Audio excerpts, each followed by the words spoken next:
Halo, halo, assalamualaikum warahmatullahi wabarakatuh. Apa kabar Anda semua? Pasti lama sekali ya, nggak ketemu dengan Bung Said Didu. Manusia merdeka Said Didu. Namanya juga manusia merdeka, jadi merdeka kemana-mana. Apa kabar Bang Said Didu?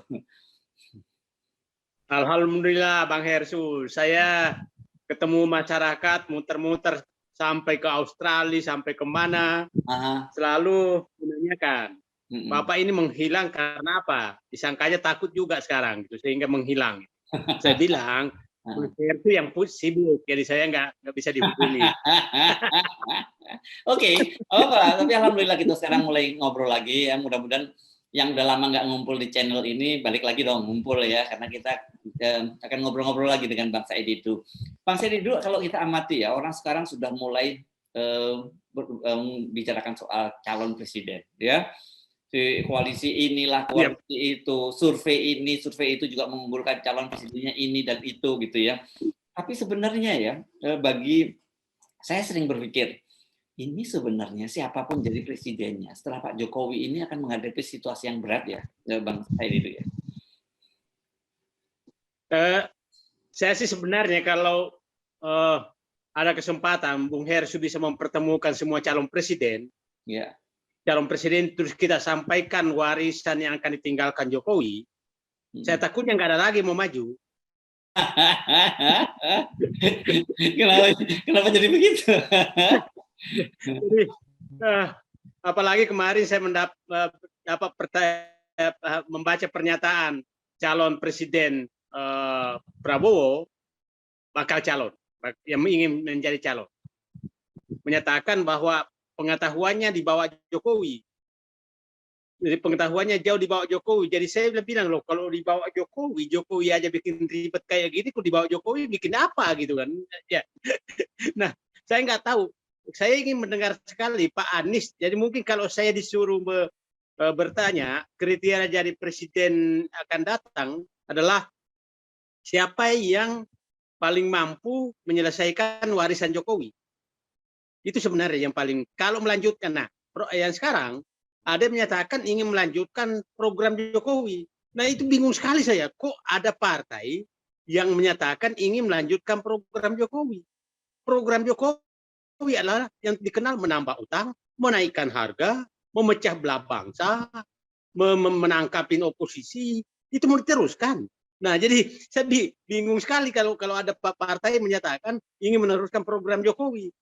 Nah, terus orang apalagi 3 periode itu bingung saya. Jadi, nah mungkin channel ini kita coba mengingatkan orang ya supaya jangan nekat lah maju kalau tidak mampu menyelesaikan persoalan-persoalan yang ditinggalkan oleh Jokowi. Persoalan Jokowi nanti kita bahas, Mas.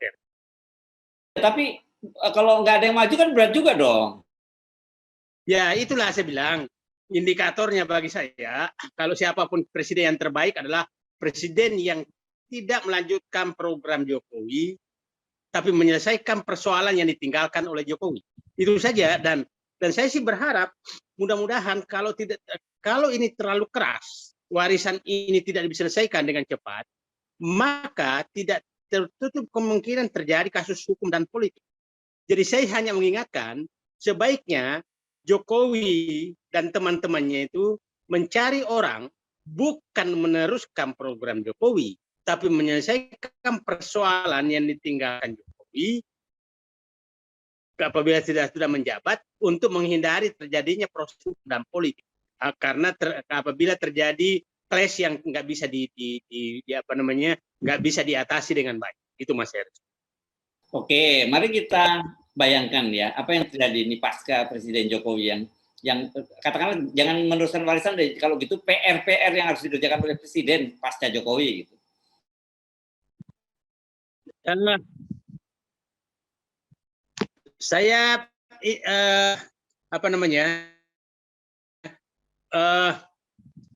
lihat yang pertama Mas Hersu adalah Pak Jokowi sekarang itu sebenarnya masalah besar adalah utang. Utang Pak Jokowi itu, utang pemerintah itu bertambah sejak menjabat, kalau di rata-rata itu 1,7 triliun per hari penambahannya. Kalau dimasukkan utang BUMN berarti sekitar 3,5 triliun per hari. penambahan utang yang dilakukan oleh Jokowi. Nah, ini sumber segala masalah. Sumber segala masalah adalah karena utang. Istilahnya orang tuh kalau penyakit ini penyakit gulanya, ya kan, sumber ibu daripada penyakit. Nah, karena utang lah yang menyebabkan tidak punya uang lagi untuk mensubsidi minyak, BBM, listrik, pupuk, dan lain-lain, sehingga rakyat semakin susah. Jadi sumbernya adalah utang. Kenapa? Utang sekarang itu hampir mendekati 50%. Pendapatan negara itu dipakai untuk membayar utang, yaitu cicilan pokok dan bunga. Hampir 50%. Nah, itu dulu pada saat Presiden Megawati, itu juga memang sekitar 55% tahun 2004. Pendapatan negara dipakai untuk bayar utang. Itu yang ditinggalkan oleh Megawati, diterima oleh SBY. SBY pernah menurunkan sampai 15% pendapatan negara untuk bayar utang. Kemudian naik kembali 2013, 2014 itu 23%. Presiden Jokowi menerima rasio penerimaan negara untuk bayar utang itu 23%, kemudian naik sekarang menjadi 44%. Nah, perkiraan saya di ujung kalau sampai 2004 mungkin 50, mungkin mau menyamai Megawati 55% juga. Mungkin itu yang atau minimal 54%. Nanti ngomong ke Megawati, Mega, aku lagi lebih hebat dari ibu. Aku ninggalin utang, rasio utang hanya 54%, ibu kan 55%, kira-kira begitu. Nah, ininya. Nah, sehingga ini menjadi beban berat. Beban beratnya sekarang ini sehingga BBM tidak bisa teratasi. Nah, selalu menyatakan sekarang, sehingga rakyat sekarang betul-betul dicekik dengan segala hal dicekik. Kenapa mereka dicekik? Karena tidak ada lagi utang, udah ruang fiskal yang bisa digunakan oleh pemerintah. Kenaikan tarif listrik, upaya penggantian kompor gas, gas 3 kilo menjadi kompor gas, itu karena tidak ada uang lagi untuk memenuhi subsidi PLN, sementara ditekan oleh pengusaha. Kenaikan BBM itu bukan karena harga minyak dunia naik, tapi karena kurs melemah. Kurs yang melemah ini lucu. Ini sengaja saya buka semua masyarakat, ini clue-cluenya. Kurs melemah, lucu kan? Tidak, Ibu Menteri Keuangan menyatakan bahwa semua kurs negara lain melemah. Tidak juga. Tapi beberapa negara melemah terhadap dolar, tapi terhadap negara lain tidak. Kasih contoh, kurs dolar Australia itu melemah, itu melemah terhadap rupiah. Singapura juga demikian. Jadi maksud saya, ini pembenaran terus seakan-akan bahwa penyebabnya adalah global. Yang menarik sekali, Mas Heri, yang selalu dibanggakan bahwa kurs kita, ekspor kita mencapai rekor. Ekspor kita mencapai rekor. Neraca perdagangan kita positif sangat besar. Yang kedua, cadangan devisa kita membesar. Secara logika ekonomi, apabila ekspor besar, surplusnya besar, dan cadangan devisa besar, maka rupiah harusnya menguat. Itu ininya. Jadi, nah, artinya apa yang terjadi? Bahwa berarti ada masalah struktural ekonomi Indonesia yang tidak jalan sebagaimana mestinya, sehingga melawan hukum ekonomi yang berlaku. Harusnya rupiah menguat. Sekarang semakin melemah 15.200. Itu Mas Heru. Clue-clue yang paling susah. Nanti infrastruktur, yang kedua tadi utang, yang kedua infrastruktur, dan lain-lain. Oke, tadi yang Anda jawab baru utang. Terus yang berikutnya apa? Kalau tadi yang disebut tadi infrastruktur tuh ya. Apa masalahnya dengan infrastruktur kita? Infrastruktur ini kan dibangun dengan asumsi bahwa akan terjadi permintaan. Ingat, tidak sedikit negara yang masuk bangkrut karena namanya jebakan infrastruktur. Jebakan infrastruktur, apa yang dimaksud jebakan infrastruktur adalah pembangunan infrastruktur yang melebihi kebutuhan, sehingga menjadi beban ekonomi karena tidak termanfaat. Dan itu sudah terjadi sekarang. sudah terjadi sekarang. Nah, kita lihat semua infrastruktur yang dibangun over capacity dan over budget, over cost, dan lain-lain. Semua over, sehingga menjadi beban ekonomi yang sangat berat. Kasih contoh listrik. Listrik tidak salah 35.000 megawatt.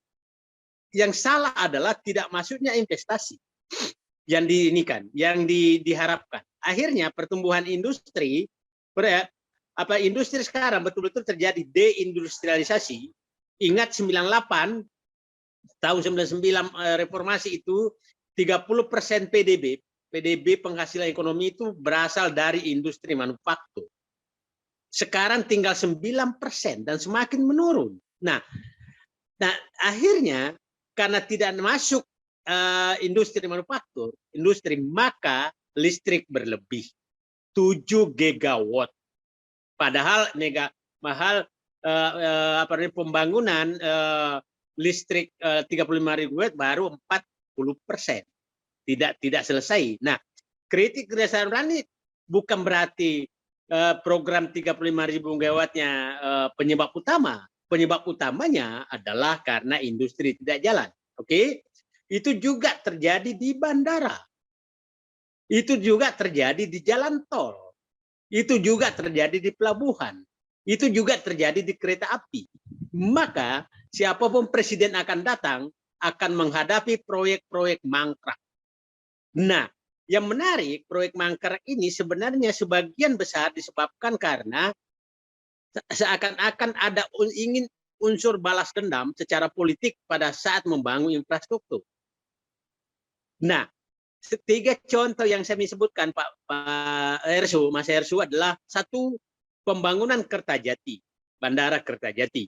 Bandara Kertajati itu memang ide ide Pemda Jawa Barat pada saat Megawati masih presiden, kemudian diusulkan ke pusat, ditolak oleh pemerintah pusat pada saat itu saya masih di dalam karena tidak layak. Tapi dijalankan oleh Presiden Jokowi bahwa akan menyelesaikan proyek mangkrak. Akhirnya mangkrak betul sekarang. Kemudian yang kedua adalah proyek Becakayu. Mas Hersu masih tahu betul Becakayu ini. Ya, tol sekarang, Bekasi, Cawang, Kampung Melayu itu ya. Ya. Itu memang saya di dalam yang rapat tidak mengizinkan itu dilanjutkan karena terlalu mahal. Akhirnya sekarang kan tidak jalan lagi kan, ditutup kan karena rusak. Nah, karena mahal. Yang ketiga, monorail. Monorail itu hanya ingin menyatakan diganti LRT oleh Ahok, maka monorail mangkrak. Nah, jadi proyek-proyek politik seperti ini kelihatannya siapapun jadi presiden nanti jangan punya niat balas dendam deh secara politik karena ternyata kembali ke muka yang melakukan itu. Nah, jadi jebakan infrastruktur akan menjadi sangat besar, sangat berarti oleh presiden yang akan datang yang menggantikan Jokowi. Dan saya tidak tahu bagaimana jalan keluarnya. Saya katakan kereta api, kalau sempat nanti 2 proyek besarnya masuk, kereta api cepat dan LRT, dimasukkan neraca, maka langsung bang. Percaya saya. Itu Mas Hersu. Kedua. Gimana yang maksud Anda gimana? Dimasukkan neraca langsung bangkrut. Kan sekarang sudah masuk ke APBN sekarang kan? Enggak, dia masih di luar neracanya kereta api, karena dia masih proyek. Jadi pada saat masuk neraca, berarti kan masuk biaya operasional, masuk biaya penyusutan, masuk bayar utang. Itu kan masih di luar semua, masih pemerintah yang pegang. Setelah nanti dimasukkan neraca, langsung kereta api, Bang. PT KAI ya, sekarang karena ini sekarang kan lead-nya sekarang dialihkan ke PT Kereta Api semua ya, ke Kereta Api Cepat maupun LRT itu ya. Dan sebenarnya secara tersirat itu, bukan secara tersirat, Direktur Utama KAI juga sudah menyatakan mereka ini kayak ketiban beban gitu ya. Nah, jadi saya melihat istilah saya di injury time ini. Di injury time ini muncullah pemikir-pemikir sehat, pemikir sehat yang berani menyatakan memang negara ini sedang menuju jurang yang dalam. Itu yang saya berharap. Saya sebenarnya berharap dulu Pak Harto jatuh itu penyebab utamanya 2 sebenarnya, demo dan gerakan ke Pak Ginanjar, Kepala Bappenas, mengeluarkan akal sehatnya, mengumpulkan beberapa menteri dan menyatakan bahwa negara memang lagi susah. Nah, sehingga menyatakan mundur kan. Di situ kan goyangnya Pak Har. Nah, saya sih berharap Pak Suharto Monoarfa yang kebetulan sekarang Ketua Bappenas berkantor di Senopati yang sedang dipecat sebagai Ketua P3 oleh Menteri Hukum HAM oleh pemerintahan Jokowi yang jelas-jelas ditugaskan untuk membentuk Kabinet Indonesia Bersatu, Koalisi Indonesia Bersatu, tapi diberhentikan. Mudah-mudahan Pak Suharto bisa timbul akal sehatnya untuk membuka semua apa yang terjadi di negara ini sehingga kita masih bisa memperbaiki dengan baik. Saya nggak tahu kalau Pak Suharto Monoarfa juga tetap masih menutup-nutupi, ternyata kita di pinggir jurang nggak mungkin lagi mundur. Itu yang saya takut. Itu yang kedua ya, yang cukup berat tadi jebakan hutang, ya, kemudian jebakan infrastruktur. Apalagi yang serius yang jadi PR? Yang ketiga, oligarki. Oligarki sangat-sangat berbahaya.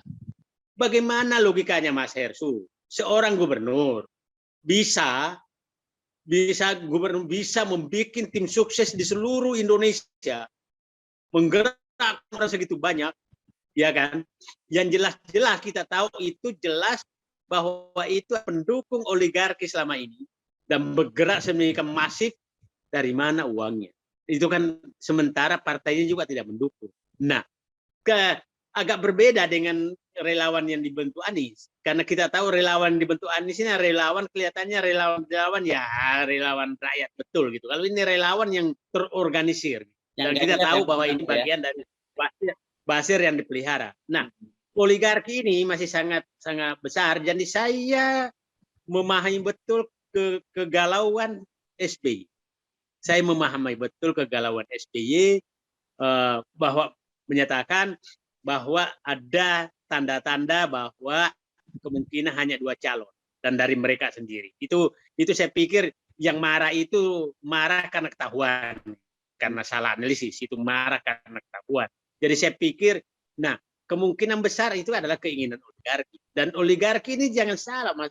Memang menarik sih, oligarki ini kan betul-betul mereka menikmati kok. Coba Anda bayangkan bagaimana bisa kita memahami bahwa rakyat lagi susah, atau ada orang terkaya di Indonesia membuat kompor listrik. Logika mana gitu? Logika mana bahwa ini bukan oligarki? Ya, logika mana kita menyatakan bahwa tidak terjadi oligarki di saat orang mengkritik pembangunan ibu kota negara baru? Tahu-tahu BSD dalam hal ini Sinarmas sudah menyatakan sedang menghitung-hitung membangun kompleks perumahan di ibu kota negara baru. Gimana kita menyatakan tidak terjadi oligarki? Ya, tadi bagaimana? Tadi kompor waktu pemerintah mau konversi kompor listrik dari gas ke listrik, mereka juga udah siap membangun itu. Jadi gitu ya. Jadi mereka memang lebih duluan mendapatkan insight information-nya gitu ya. Kebijakan apa yang akan diambil oleh pemerintah gitu ya.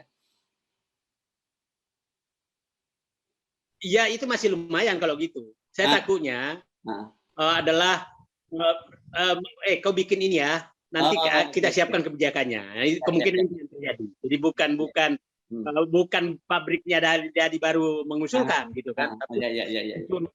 Jadi persisnya. Nah, bagaimana orang sering menyatakan bahwa itu kebetulan? Nggak mungkin lah. Jelas wakil ketua otorita ibu kota negara baru adalah bekas pimpinan Sinarmas kok. Iya kan? Nah, ini bagaimana Anda membantah bahwa terjadi oligarki? Terjadi oligarki itu yang kasat mata.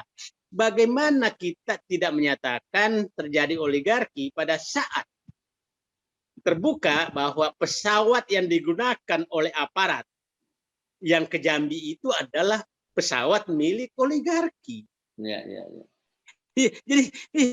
Jadi, nah itu Anda semakin bantah semakin terbuka gitu. Jadi, nah banyak sekali contoh-contoh yang tidak bisa kita bantah bahwa negara ini dikuasai oligarki. Jadi saran saya ke depan lagi adalah presiden yang kami yang saya butuhkan negeri ini adalah presiden yang berani melawan oligarki. Ya. Atau kalau tidak bersih oligarki, oligarkinya paling kecil. Ya, ya, ya. Kira-kira itu. Nah, itu yang ketiga. Jadi saya bilang tadi adalah utang, kemudian infrastruktur, oligarki ini besar sekali. Nah, yang keempat sebenarnya saya butuh pemimpin yang tidak menggunakan lagi pemecah kohesivitas sosial untuk mendapatkan kekuasaan. Karena ini terlalu berbahaya, Pembelahan sangat masyarakat berbahaya. Ya. Jadi yang bisa mengembalikan kohesivitas sosial masyarakat itu yang dibutuhkan. Nah, saya katakan pernyataan Pak Surya Paloh menyatakan buzzer RP. Buzzer ini sudah merusak tatanan kehidupan berbangsa dan negara.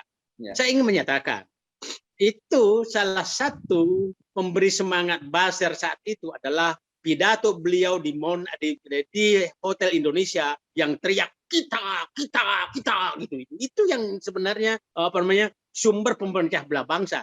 Tapi minimal Pak Surya Paloh sudah menyadari bahwa terjadi kesalahan saat itu. Dia bagian dari memecah bangsa dan kita lihat pidato itu masih legendaris sekali.